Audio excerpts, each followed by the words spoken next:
পুষে রাখা ব্যথা অভিমানী নস্টালজিয়া নিলে ইয়া জানি তুমি অতি সাবধানী কে তুমি সে কি ম্যাগনোলিয়া সে কি ম্যাগনোলিয়া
সঙ্গীত সুফিবাদ প্রথম এটার সূচনা হয় মধ্যপ্রাচ্যে, এই আরব, ইরাক, ইরান, পারস্য, টার্কি।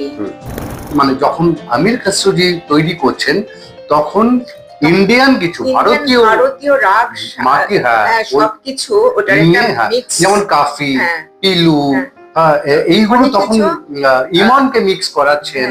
সেটা কিন্তু প্রথমে ছিল না। ভারতীয় রাগ সঙ্গীত মিশিয়ে সেখানে পারস্যের কিছু মেটেরিয়াল ওখানে। আরেকটু বড় হয়েছে তখন আমার মনে হয়েছে যে আরেকটু ব্রড স্পেকট্রামে গিয়ে যদি ক্লাসিক্যাল মিউজিকটা শেখা যায়। তারপর আমি কলকাতায় চলে আসি 93-তে। বাবার যে সাপোর্টটা আমি পেয়েছি, মানে সেটার জন্যই আজকে আমি যদি 1% আমি মানে সঙ্গীত নিয়ে চর্চা করি, সেটা it's because of my father. কি বলবো, আমাকে এফেক্ট করেছে ওনার গানটা। মনে হচ্ছে এটাই আসল শান্তির একটা জায়গা, মানে এই সাবজেক্টটা, এই দর্শনটা। এই আবিদা পারভীনজির সংস্পর্শে মানে এই তার সুর, তার কথা, তাকে শোনা। যারা রবীন্দ্রনাথ হন তারা এরকমই হন আর কি। হ্যাঁ, একজন সমীকে তৈরি করছে, রথিনকে তৈরি করছে, আরেকজন রত্নাকে তৈরি করছে। হ্যাঁ, করে হাসন রাজারে বাউলাকে বানাই করে ওখান থেকে বাউলাটা। মানে এই বাউলাটাই হচ্ছে ওই স্টেটটা। নজরুল ইসলাম যেহেতু ওনার চিন্তা ভাবনায় একটা সার্বজনীন আধ্যাত্মিকতা ছিল, একদমই তাই। তাই না? যে লোকটা শ্যামা সঙ্গীত হ্যাঁ, লিখছে, শ্যামা সঙ্গীত লিখছে, এখানে আবার ইসলামী গান। ইসলামিক গান, হ্যাঁ।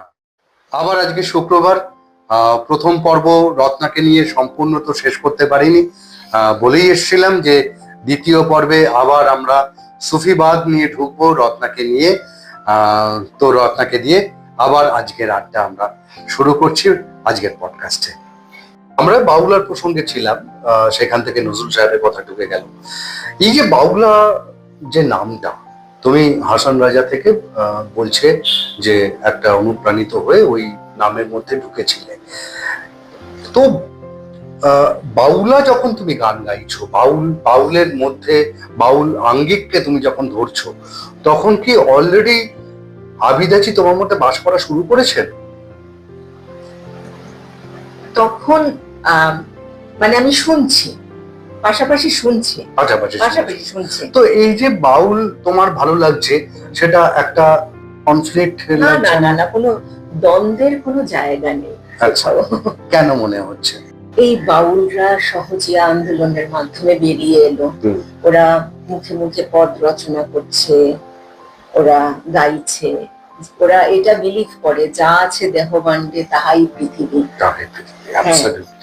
তো এইভাবে ওরাও তো সেই এটাকেই পুজোর মাধ্যম ভেবেছে।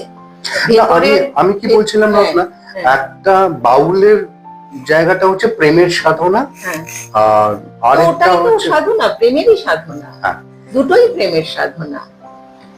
মানে সেইভাবে দেখতে গেলে তৈহিক প্রেমটাকে ওরা একটা জাগতিক প্রেম হিসাবে দেখছে আর কি। সে প্রেম মানুষ নাও হতে পারে, সেটা একটা বায়বীয় পদার্থও হতে পারে, কিন্তু কোথাও গিয়ে দেহ তো আসলে দেহত্ববাদ বলতে তো যৌনতা নয়, দেহ মানে মন্দির হিসাবে ওরা দেখছে, দেহ মানে ঈশ্বরের অবস্থানটাকে ওরা দেহ বলছে। এই যে আত্মা পরমাত্মার মিলনে ওরা যে স্টেটটার কথা বলছে, আনন্দের কথা বলছে, সেটাও তো সুফিরা সেম কথাই বলছে, বেদান্ততেও সেম কথা বলছে, সেই পিওর জয়, আনন্দম। ভক্তি আন্দোলনে ওই যে বৈষ্ণব পদগুলি এইসব যখন শেষের দিকে এন্ডিং এ রসোদ্গার হচ্ছে, সেই যে ব্লিস স্টেটটা, সব তো সেই জায়গাতেই পৌঁছানোর চেষ্টা করে চলছে। এটাই তো চর্চা, সব আধ্যাত্মিক চর্চাই গিয়ে একটা জায়গায় কোথাও মিলে যাচ্ছে। বাউল হোক, সুফি হোক। তো এমন কিছু তোমার কি মনে পড়ে রত্না, যে ধরো বাউলের সঙ্গে সুফির যে মেলবন্ধন, তেমন কোন সুর তোমার মাথায় আসে যে কোথাও গিয়ে মিলে যাচ্ছে, মিশে যাচ্ছে, এইরকম কিছু? সুর বলে কিছু না, দুটো আলাদা আলাদা। যেমন লালন ফকিরের, ওটাকে আমি একটা সুফি গান বলতেই পারি, হাজার ভিতর অচিন পাখি কেমনে আসে যায়। বাউলের মারফতি গান অনেক বেশি সুফি দর্শনের উপর ভিত্তি করে মনে হয়, মানে অনেকটা আমার এক লাগে। আচ্ছা, মারফতিটা ঠিক। তো ওটাই আমি বলছি যে তুমি লালনের কথায় আসলে, লালনের একতারা আর নজরুলের গজল, সেটা একটা পারস্য ভাবধারা, পারস্য শব্দের উপরে ওনার কি সুন্দর সুন্দর সব গজল, আলগা করো গো খোপার বাঁধন, দিল বহি মেরা ফস গই, মানে এত রোমান্টিসিজম। আলগা করো গো খোপার বাঁধন, আলগা করো গো খোপার বাঁধন, দিল বহি মেরা ফস গই, দিল বহি মেরা ফস গই। মানে শুনতে শুনতে অদ্ভুত, মানে কোথাও গিয়ে মনে হয় অদ্বৈতবাদ, কোথাও গিয়ে মনে হয় অহংয়ের মৃত্যু, মানে সুরে সুরে জানিয়েছে। এটা সত্যি আত্মশুদ্ধি, চিত্তশুদ্ধি। চিত্তশুদ্ধি, সেটাই। তো এই গানের প্রসঙ্গে আসাতেই মনে পড়লো যে রত্না তোমার আগেই বলছিলাম যে আমাদের তো 14 বছরের জার্নি, 14 না 12 14 হয়নি, 12। 14 এখনো হয়নি। 14 হলে তো বনবাস হয়ে যাবে। 12 বছরের জার্নি। হ্যাঁ। আমার মনে পড়ে 2014 সালে আমাদের প্রথম অনুষ্ঠান সর্বমিটে তোমাকে আমি নিয়ে গেলাম। এর জন্য তোমার সঙ্গে যে এই দীর্ঘ পথ আমিও যাপন করেছি, তার জন্য আমার এক বন্ধুকে সবসময় কি মনে রাখা দরকার জানো তো, মানে Gratitude. আড্ডার ক্ষেত্রে গ্র্যাটিটিউড। দেখো আমরা একটা সাধারণ কোনো মাধ্যমে যুক্ত হই, বন্ধনে যুক্ত হই, কিন্তু কোথাও গিয়ে সেই মাধ্যমটাকে কিন্তু আমরা মনে রাখতে চাই না। তো আমি সবসময় এটা চর্চা করি। কোনো ধরে যাক প্রমিত কিভাবে এলো সেটা চর্চা করি আমি, আমার বেশ ভালো লাগে।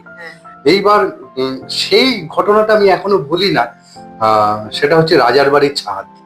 হ্যাঁ, কোন একটা অনুষ্ঠান ছিল, রাজার বাড়ির ছাদে তুমি এলে, আমাদের সেদিনকে খাওয়া দাওয়াও ছিল। তো তোমার সেই যে উচ্ছ্বসিত হাসি বা ইত্যাদি, সেগুলো এখনো মনে পড়ে। তো এই রাজা ছিল সেখানটাতে একটা মাধ্যম, ক্যাটালিস্ট। হ্যাঁ, সেইখান থেকে একটা জার্নি শুরু। তারপরে তো বিভিন্ন ভাবে আমরা এগোলাম। তারপরে তুমি আমার সবচাইতে বড় এদিক থেকে তোমাকে নিয়ে আমার অ্যাচিভমেন্ট আমি বলবো, সেটা হলো কারার ওই লৌহ কপাট। হ্যাঁ, আমরা ইউটিউব প্রোডাকশন করলাম, সেটার প্রায় এখন 12,000 ভিউজ। স্পেশালি আমার মনে হয় তোমার ওই কারার ওই লৌহ কপাট গানটার জন্য আমরা যে অ্যারেঞ্জমেন্টটা করেছিলাম, হ্যাঁ, সেই অ্যারেঞ্জমেন্ট মানুষ প্রশংসায় ভরিয়ে দিয়েছে। যাই হোক, সায়ন্তনের অনেকখানি অবদান সেইখানটাতে, অসম্ভব ভালো অ্যারেঞ্জমেন্ট করেছিল। আর কোরাস যারা গিয়েছিলেন সত্যি, সেটা আমাদের এই চ্যানেলেই আছে, অনির্বাণ আমাদের ইউটিউব চ্যানেলে যেখানে পডকাস্ট হচ্ছে সেখানেই রত্নার ওই অসাধারণ গানটি আছে। যদি কেউ সার্চ করে শুনতে চায়, কারার ওই লৌহ কপাট, সটাই দেওয়া আছেন, ছন্দা ব্যানার্জি আছে অভিনয়ে। তো যাই হোক, তারপরে আমরা আসলাম হচ্ছে গানে, যেখানটাতে আমার ইচ্ছে হলো আমার লেখায় তুমি সুর করবে এবং গাইবে। আচ্ছা, এইটার আগে সুর তুমি আগে কখনো বসিয়েছো নিজের? খুবই মানে ছোটখাটো কিছু চেষ্টা ছিল। আচ্ছা, মানে খুবই ছোটখাটো কিছু কয়েকটা করেছি, মানে করিনি যে একদম তা না, কিন্তু আচ্ছা, এইটা আমার জানতে ইচ্ছা হয়, ধরো এই আদিগন্ত তুমি যে লাস্ট প্রোডাকশন আমরা করলাম, সেখানে যে তুমি ধুলো খেলা, আমার লেখা ধুলো খেলা গানটা সুর করলে, আমার খুব জানতে ইচ্ছা করে, কারণ আমি তো এখনো সেরকম সুরকারদের সঙ্গে নিয়ে পডকাস্ট করিনি। যখন তুমি সুর সৃষ্টি করছো, তখন কি অজান্তেই তোমার মধ্যে সুফি চলে আসছে? এটা তো একটা বাংলা গান, একটা কমার্শিয়াল গান। আর সত্যি কথা বলতে কম্পোজিশনের সময় এত কিছু মানে কোনো ভাবনা ওরম ভাবে আসে না যে আমি কিভাবে করব, সুফি আঙ্গিকে করব নাকি। হঠাৎই হয়তো আপনি তখন অন্য জায়গায় কাউকে দিয়ে ট্রাই করছিলেন যে সুর, মানে আপনার এই কবিতাটা হয়তো ভাবছিলেন, তখনও তো আপনি জানতেন না যে আমি সুর মানে করবো বা কিরকম। এটা আমি চেষ্টা করলাম, মানে সেরকম কি কিছু ছিল না, এটা আমার জন্য এই গানটা, হ্যাঁ, এই গানটা একেবারেই তোমার সঙ্গে আমার কথা। তুমি বললে যে তাহলে আমার জন্য একটা গান লেখো, আচ্ছা, তখন আমি লিখলাম ওটা। তখন মানে এই জায়গাটাতেই মানে আদিগন্ত তুমি স্ক্রিপ্টের মধ্যেই, হ্যাঁ, সেখানটা আমার মনে হলো একটা গান থাকলে ভালো হয় না। আমি তোমাকে বলেছিলাম একটা সুফি আঙ্গিকের মতন একটা জায়গা থাকবে, যে চরিত্র, মেয়েটি যে চরিত্র, সে কোথাও গিয়ে একটা রিলেট করছে, তার অজান্তে অবচেতনে কোথাও একটা রিলেট করছে। আমি এত কথা ভুলে গেলাম। আচ্ছা, যাই হোক। তখন আমরা মনে করলাম, তখন তুমি বললে যে না আমার কাছে এইরকম কোনো রেডিমেড গান। হ্যাঁ, আমি তোমাকে প্রশ্নটা করেছিলাম তোমার কাছে কি এরকম রেডিমেড কোনো গান আছে যেটা এখনো পাবলিশ নয়? হ্যাঁ হ্যাঁ হ্যাঁ, হ্যাঁ এটা মনে আছে। হ্যাঁ, হ্যাঁ, যেটা এখনো পাবলিশ নয়। হ্যাঁ, তখন তুমি বললে যে না সেই গানগুলো তো দেওয়া একটা আছে, একটা দুটো, কিন্তু সেগুলো তো এখানে দেওয়া যাবে না। তখন আমি বললাম তাহলে আমি একটা লিখলে তুমি কি সুর বসাতে পারবে? হ্যাঁ, হ্যাঁ, সেই থেকেই মানে হ্যাঁ, এটা আমি কারোর জন্য বানাই। হ্যাঁ, এটা এসে গেছে সামহাউ। হুম। হয়তো গুনগুন করতে করতে কিছু ভাবতে ভাবতে সেটা এসে গেছে যে আমি এটাকে নিয়ে বসেছি, সুর করব। হুম। মানে যখন আপনার কবিতাটা আমি পড়েছি হুম। তখন দুটো লাইন বিশেষ করে এটা কোথাও আমাকে মনে হয়েছে যে না এটা আমার, এটা ভেতরে ঢুকেছে দুটো লাইন। হুম, হুম, সেটা নিয়ে আমি উঠছি, বসছি, পড়ছি, গান শুনছি, হঠাৎই কিছু একটা এলো আর কি, গুনগুন করে হুম, এসে গেছে তখন। তারপর এটা আস্তে আস্তে মানে এগিয়েছে গানটা। হুম। তারপর সেই গানের মধ্যে সুমিত এসে ঢুকে গেল খানিকটা। হুম, হ্যাঁ, ও আমায় বললো তুমি এই দিকে এইভাবে এগোতে পারো। হুম। তো না সেটা তো হ্যাঁ, টাচ, হ্যাঁ, সেটা তো টাচ।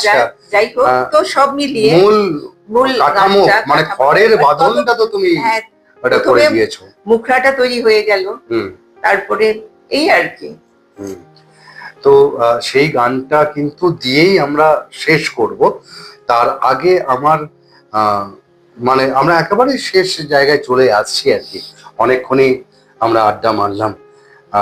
তো এখন আমার একটা খুব প্রশ্ন আছে। ধরো আহ, তুমি তো নিজেকে কখনো কমার্শিয়ালাইজেশন কখনো তুমি করোনি হুম, নিজেকে। হুম। তো সেই কারণেই কি তোমার মনে হয়েছে যে আমি ঠিক এটার মধ্যে পরবর্তী রচনা বসু তৈরি করে দিতে চাই না?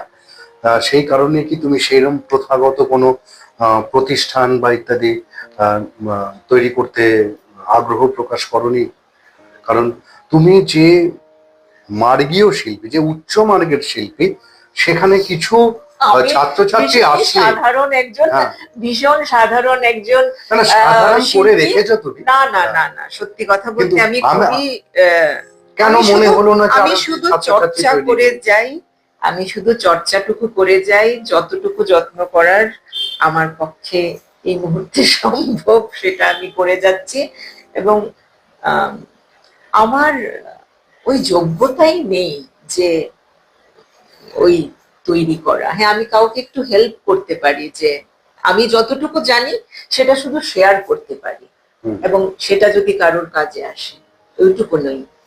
তো আমি যেটা বলতে চাইছিলাম রত্না, ধরো এই যে সুফিজম, এটা নিয়ে তো খুব বহুল প্রচলিত একটা ধারা বাংলায় নেই। তেমন ভাবে কেউ শেখায়ও না যে এই ইজমটা নিয়ে কাজ হচ্ছে। বড় আমি গজল নিয়ে কাজ হয়েছে সেটা দেখেছি, কিন্তু স্পেশালি কাওয়ালি বা সুফি নিয়ে যে কাজ হচ্ছে আমার জ্ঞান খুব সীমিত, তুমি আরো ভালো বলতে পারবে। তো এই সীমিত জ্ঞান যেহেতু, আমি জানি না আর কেউ কাজ করছে কিনা।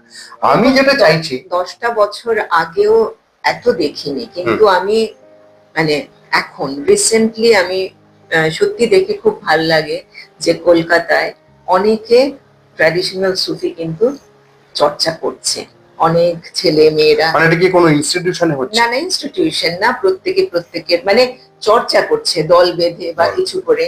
হ্যাঁ, কোনো ইনস্টিটিউশন আমি আমার জানা নেই, হুম। কিন্তু আমি দেখতে পাচ্ছি ট্র্যাডিশনাল সুফি মিউজিক চর্চা হচ্ছে হুম, করছে। তো আমি দেখছি ছেলে মেয়েরা, ইয়াং ছেলে মেয়েরা দল বেঁধে।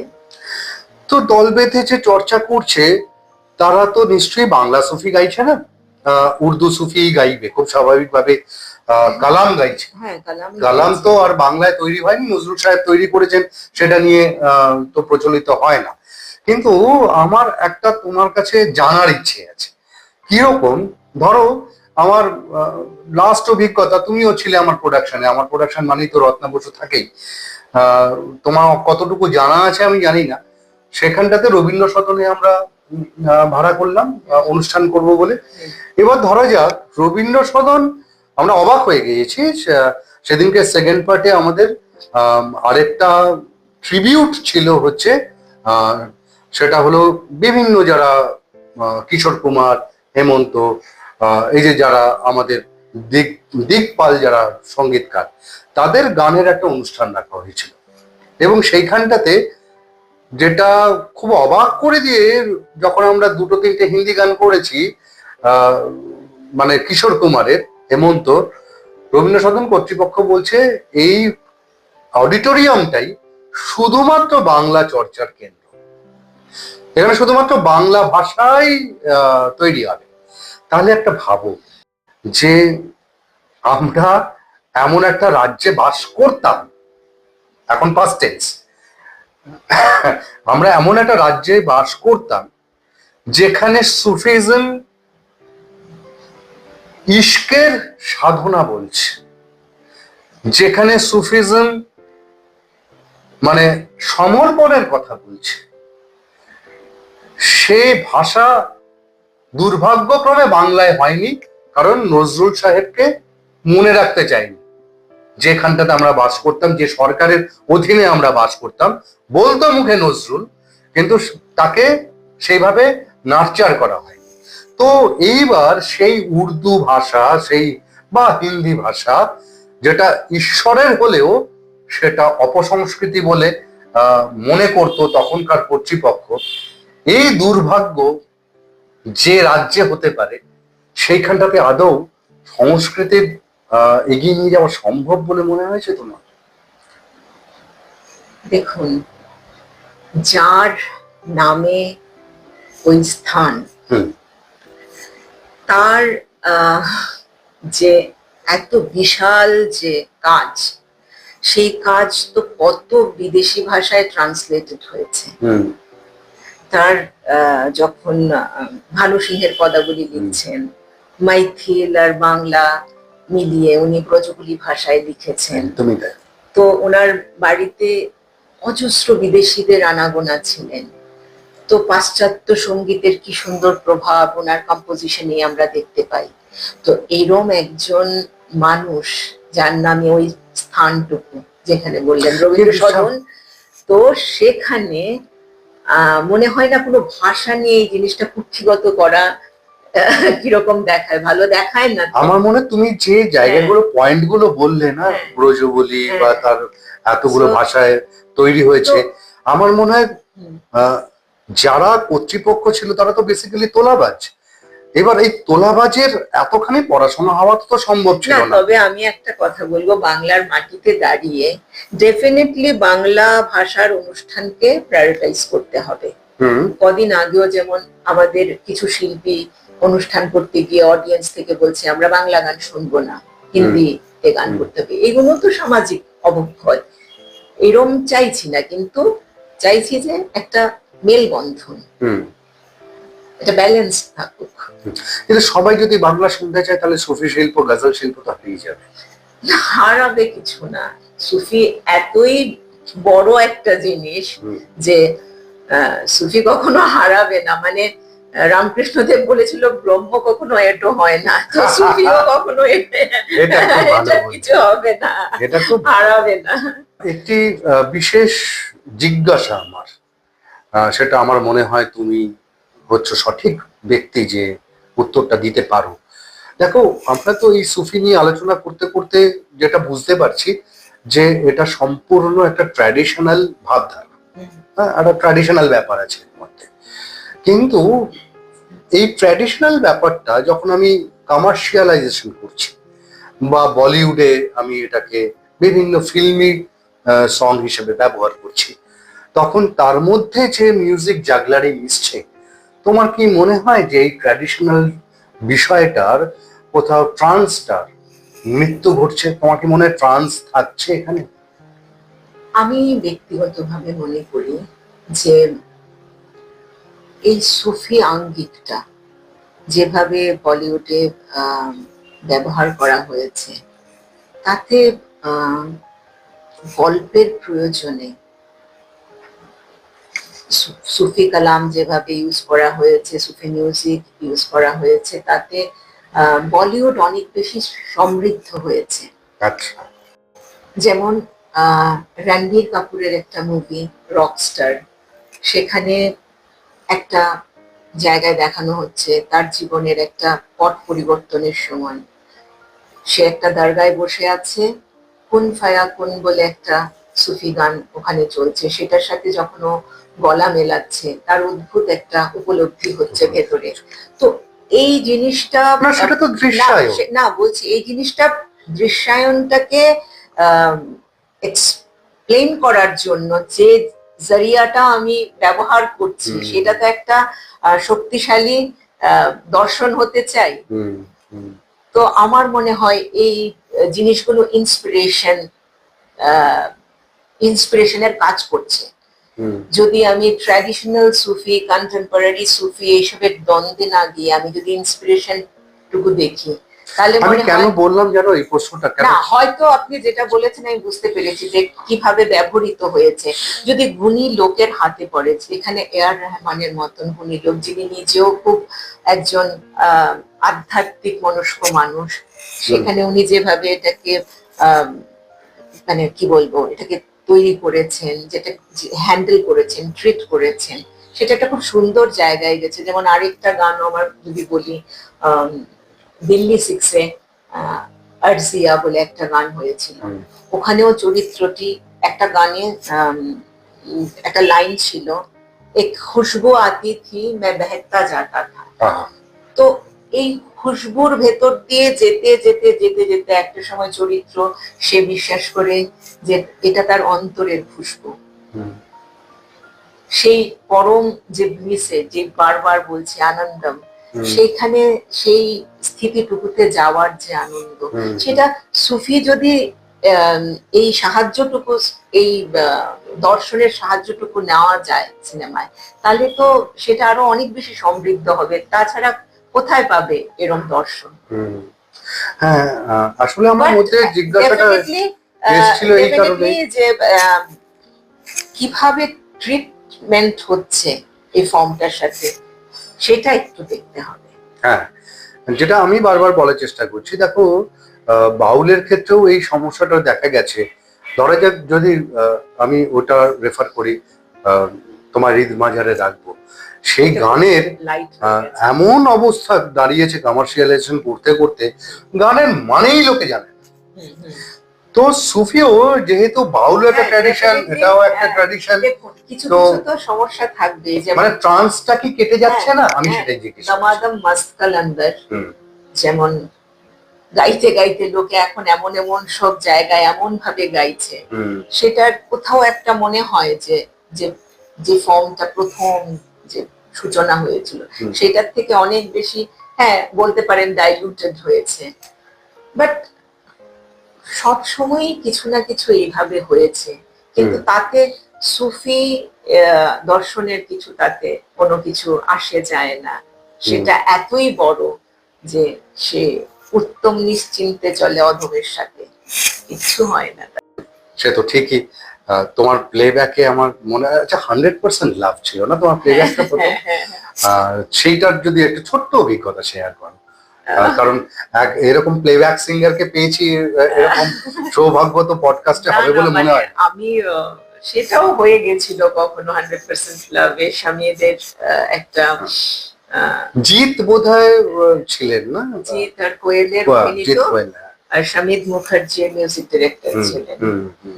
তো ওনারই রিকোয়েস্টে একটা, এটা ইউটিউবে সার্চ করে তোমার কাছে পাওয়া যায়, আপনি দেখবেন এখন একটু প্রথম দুকলি একটু যদি, কারণ কি দর্শককে তো রিলেট করতে হবে, প্রায় 3 কোটি মতো এটার ভিউজ হয়ে গেছে। একটু ওটা গিয়ে দাও যাতে দর্শক একটু রিলেট করতে পারে।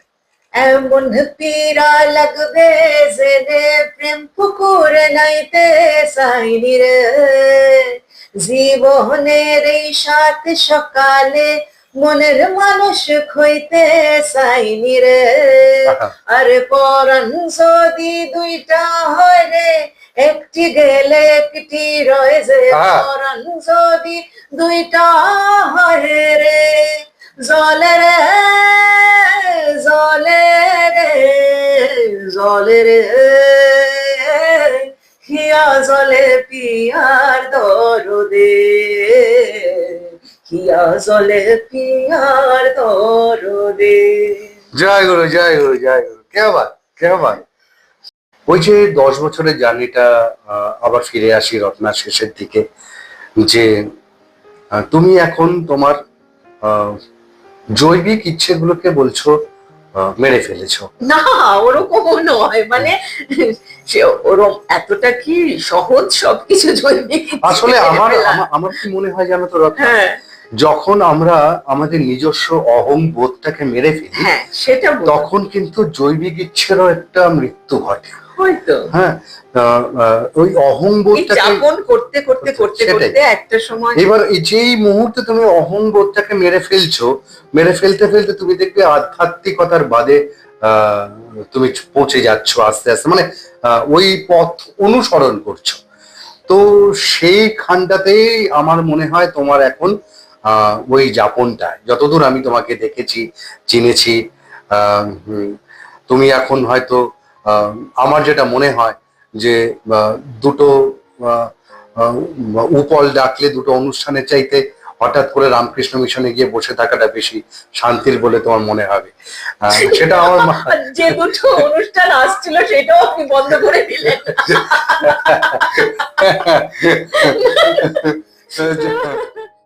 আমার যেটা মনে হচ্ছে যে তুমি ওই আধ্যাত্মিকতা বাদটাকে অনুসরণ করছো। কারণ আমার এটা মনে হয় যে তোমাকে জেনে, যে তুমি বেলুড় মঠে বা রামকৃষ্ণ মিশনে সময় কাটাতে অনেক বেশি শান্তির বলে মনে করো। দেখো, উচ্ছলতা, সুখ, শান্তি, কিছু গুণগত পার্থক্য তো আছে, আমি শান্তির কথা বলছি। তো সেখানে দাঁড়িয়ে আমরা চাইবো যেটা, যে আরো কিছু আধ্যাত্মবাদ কথাটাকে বলছি না, এই যে বৈষম্য, যে সে ধর্মে ধর্মে বৈষম্য বলতে পারো, জাতিতে জাতিতে বৈষম্য, ভেদাভেদ যেটা তৈরি হচ্ছে, সেইখানটাতে আমার এটা ইচ্ছে, একদম শেষ পথে আমাদের পডকাস্টের বলছি, যেখানে তুমি অনুষ্ঠান করতে যাবে তার উপরে দুটো কথা তুমি বলো, যেন যে অনুষ্ঠানটা তুমি করছো, যে সুফিবাদ তুমি বলছো, সেটা এর কথাই বলে, মানে বৈষম্যবাদের বিরুদ্ধে কথা বলে। যদি তুমি এটা না বলতে পারো না, অনেক মানুষ কালাম বুঝে না, অনেক মানুষ এই যে তুমি বলছো ম্যা মানে মত, অনেকেই বুঝবে না।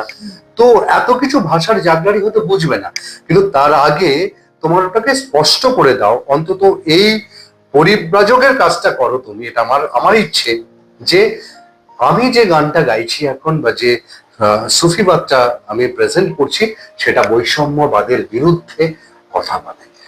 তো তবে আমি যে গানটা লিখেছি তোমার জন্য, সেটা বৈষম্যবাদের মধ্যে নেই, কিন্তু সেইটা দিয়ে আমি তোমাকে এই অনুষ্ঠানটা শেষ করতে বলবো।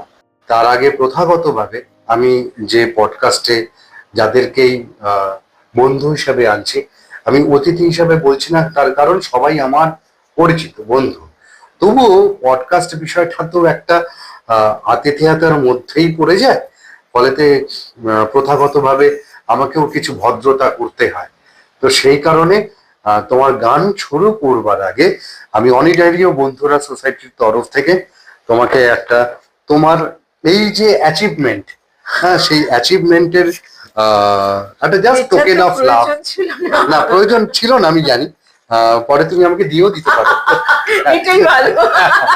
তো আমরা রত্নাকে, রত্না বসু, অন্যতম সুফি সাধিকা, তাকে একটা উপহার তুলে দিলাম অনিডাইরিও বন্ধুরা সোসাইটির তরফ থেকে। এবার চলো আমরা গানে আসি। কথাটা ফুরিয়ে গেল, কিছুই হলো না বলা, এ কেমন ধুলো খেলা, এ কেমন ধুলো খেলা।